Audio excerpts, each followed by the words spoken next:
Me, I'm looking for my outfit. Got cut off in that Holland Tunnel attack. Mind if I sit down with you guys a while? Thanks. Coffee. Damn, this is heaven. Ain't seen a cup of coffee in a year. What? You said it. It sure is a hell of a war. Tough on a guy's feet. Yeah, that's right. Holland Tunnel skirmish. Where the Ruskies used that new gun. Uh-huh. God, it was awful. Guys popping off all around the guy and him not knowing why. No sense to it. No noise. No wound. Just popping off. That's the trouble with this war. It won't settle down to a routine. Always something new. What the hell chance has a guy got to figure things out?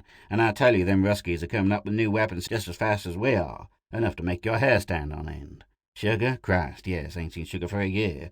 You see, it's like this. We were bottled up in the pits around the tunnel for 7 damn days. It was like nothing you ever saw before. Oops, sorry, didn't mean to splash you. I was laughing about something that happened there, to a guy. Maybe you guys would get a kick out of it. After all, we got to keep our sense of humor. You see, there was me and a Kentucky kid named Stillwell in this pit, a pretty big pit with lots of room, and we were all alone. This Stillwell was a nice kid, green and lonesome, and was pretty sad, really, but there's a yak in it, and as I say, we got to keep a sense of humor. Well, this Stillwell, a really green kid, is unhappy, and just plain drooling for his gal back home. He talks about his mother, of course, and his old man, but it's the girl that's really on his mind, as you guys can plainly understand. He's seeing her every place like spots in front of his eyes, nice spots doing things to him, when this Rusky babe shows up. My gun came up without any orders from me, just as she poked her puss over the edge of the pit, and, oh, thank you kindly, it sure tastes good, but I don't want to short you guys, thank you kindly. Well, as I was saying, this Rusky babe pokes her nose over the edge of the pit, and Stillwell dives and knocks down my gun. He says, "You son of a bitch," just like that, wild and desperate like you'd see to a guy if the guy was just kicking off the last jug of water on a desert island. It would have been long enough for her to kill us if I hadn't had good reflexes. Even then, all I had time to do was knock the pistol out of her hand and drag her into the pit.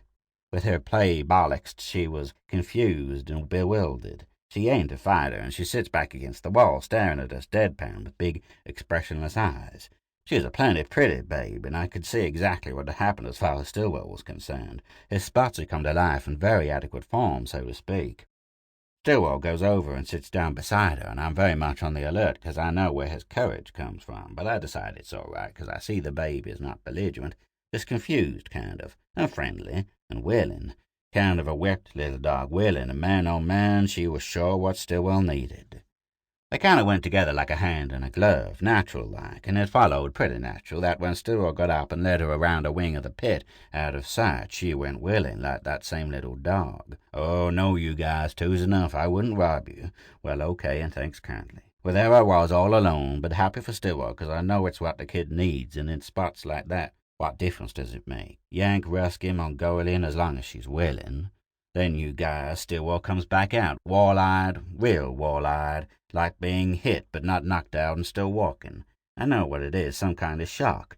I get up and walk over and take a look at the babe where I'd left her, and I burst out laughing. I told you guys I was a yak in this. I laughed like a fool. It was that funny, as much as I had time to before Stillwell cracked. It was enough to crack him, the little thing that pushes a guy over the edge.